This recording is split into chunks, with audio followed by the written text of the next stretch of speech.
Monsieur Frédéric Foucault. Bonjour Samantha. Alors, c'est un plaisir de rencontrer enfin l'auteur de ce magnifique livre. Alors, vous êtes écrivain, vous écrivez depuis 1996. Oui, depuis 1996. Et j'aimerais savoir ce qui vous a amené à écrire votre premier livre. Alors, à l'époque, je suis jeune, j'ai 14 ans. Et dans les nouvelles, c'est la guerre en Sierra Leone. Ok. Et donc, je suis assez touché par l'histoire des enfants soldats, des enfants qui étaient impliqués dans la guerre.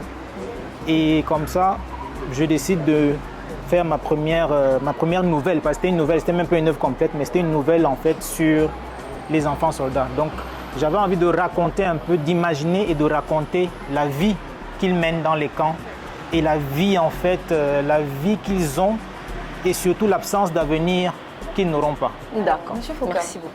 On a une fidèle lectrice qui a eu l'opportunité de lire ce livre et qui a une question spéciale pour vous. C'est de savoir pourquoi est-ce que dans ce livre en particulier, dans Un puits sans fond, vous ne vous êtes pas appesanti sur l'éducation au sein des cellules familiales. C'est-à-dire que pour embrayer sur l'idéologie transmise à l'intérieur, pourquoi est-ce que vous n'avez pas parlé également du pan familial? Je remercie d'abord la fidèle lectrice et je voudrais juste dire que, vous savez, quand on écrit, il y a un foisonnement d'idées dans la tête. Et écrire, c'est avant tout choisir ce qu'on va dire et choisir ce qu'on ne va pas dire. Si on veut tout dire, on va écrire des encyclopédies. Maintenant, il faut bien comprendre qu'on écrit aussi pour être lu, surtout dans un contexte qui est le contexte africain.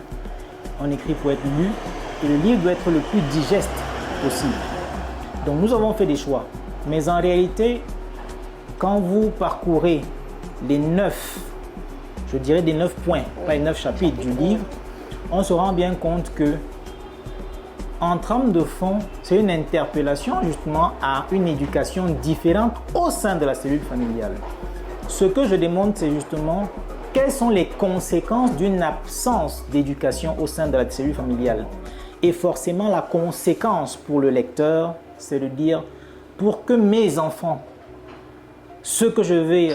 pour que les citoyens que je vais fabriquer soient différents, il faudrait déjà que moi, je commence au sein de la cellule familiale à les éduquer autrement. Alors, docteur Foucault, vous pensez que l'écriture africaine est porteuse de futur, de mémoire ou des deux? C'est une question qui me touche particulièrement parce que c'est un peu l'essence de ce que je fais. Parce que dans tout ce que je fais aujourd'hui, dans tous mes écrits, j'essaye de me focaliser sur le contexte africain ou dans mes recherches sur le droit africain. Je mets ce petit contexte pour vous expliquer, pour répondre mieux à votre question. Oui.